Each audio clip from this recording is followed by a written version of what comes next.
নমস্কার বন্ধুরা, সবাইকে স্বাগত জানাই ইন্সপায়ার মাইন্ডসে। আজকের টপিক আত্মহত্যা।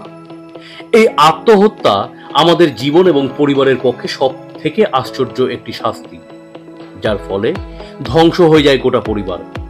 আপনি ভেবে দেখেছেন একবারও যে এটি শুধু আইনসম্মতভাবে নিষিদ্ধ? তাই নয়, এই ডিসিশন থেকে আপনাকে বেরিয়ে আসতেই হবে, না হলে শেষ হয়ে যাবে আপনার গোটা পরিবার।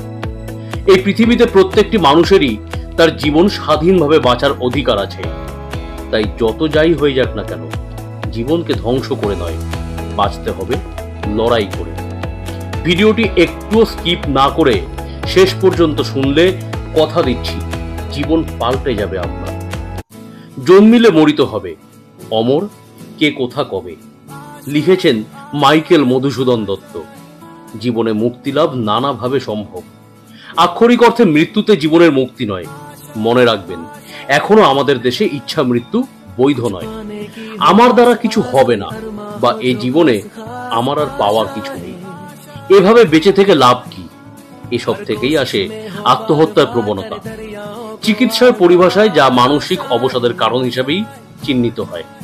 প্রতি বছর বিশ্বে প্রায় 10 লক্ষ মানুষ আত্মহনন করেন। হুয়ের মতে প্রতি বছর যত মানুষের মৃত্যু হয় তার মধ্যে অন্যতম প্রধান কারণ আত্মহত্যা। সামাজিক এবং অবস্থানগত কারণের উপর নির্ভর করে আত্মহত্যার প্রবণতা, একাকিত্ব, আর্থিক সমস্যা এবং সমাজের নানাবিধ চাপে অবসাদে ভোগেন এরকম মানুষের সংখ্যা নেহাত কম নয়। পড়াশোনা করা সত্ত্বেও যোগ্য ব্যক্তি তার উপযুক্ত চাকরি পাচ্ছেন না।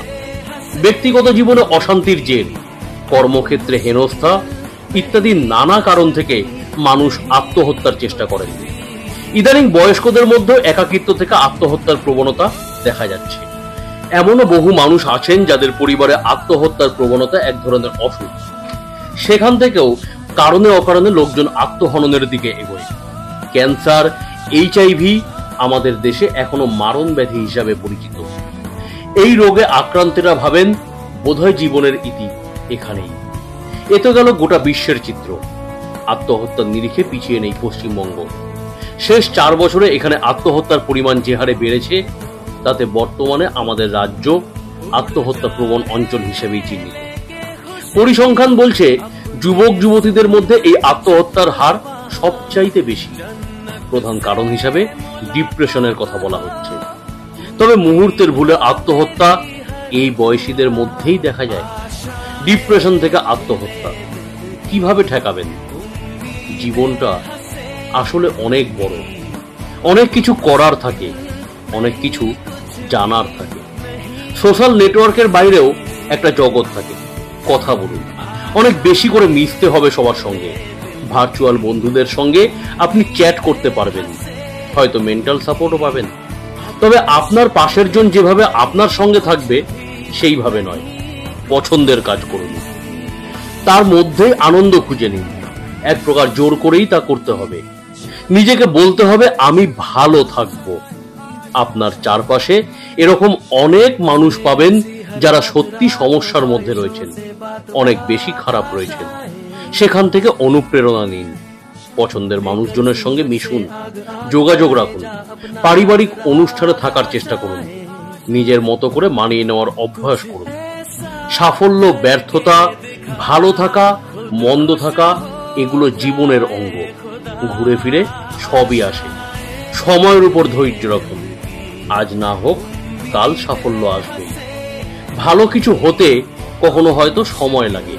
কারোর ক্ষেত্রে তাড়াতাড়ি, কারোর ক্ষেত্রে দেরিতে আসে, কিন্তু আসে। মনের কথা খুলে বলুন। সে বাবা মা, বন্ধুস্থানীয়, আত্মীয়, যে কেউ হতে পারে। একান্ত না পারলে মনোবিদের কাছে যান, তাকে আপনার কথা খুলে বলুন। আপনার সমস্যার কথা বললে তিনি আপনাকে সমাধানের পথ দেখাতে পারবেন। আমি ভালো থাকতে চাই, আমার ভালো থাকা কেউ আটকাতে পারবে না, এই কথাটি মন্ত্রের মতো জীবনের সঙ্গে জড়িয়ে নিন। কাউন্সেলিং চিকিৎসার একটা অংশ। আপনাকে কাউন্সিলরের কাছে যাওয়ার পরামর্শ কেউ দিলে তাকে ভুল বুঝবেন না। আমি তো মানসিক রোগী নই, কেন যাব? এ ধরনের প্রশ্ন ভাবনায় আনবেন না। হয়তো শুনতে বোকা বোকা লাগবে, কিন্তু যদি কখনো মনে হয় একবার সুইসাইড করে দেখি কেমন লাগে, তার আগে হোমওয়ার্ক হিসাবে ইউটিউবে হেমলক সোসাইটি দেখে নিতে পারেন। সবশেষে ভালোবাসা, সহানুভূতি আর ভালোবাসাই পারে একজনকে ভালো রাখতে। তাই ভালোবাসা জারি থাক। সকলে ভালো থাকুন, মুক্ত আকাশে নিজের মতো করে বাঁচুন। সকলকে ধন্যবাদ। সবাই ভালো থাকবেন। ভিডিওটি প্রচুর শেয়ার করবেন যাতে এই মানসিক অবসাদে কিছুটা কাটানো সম্ভব হয়। চ্যানেলটি সাবস্ক্রাইব করে রাখতে ভুলবেন না আরও ভিডিওর জন্য।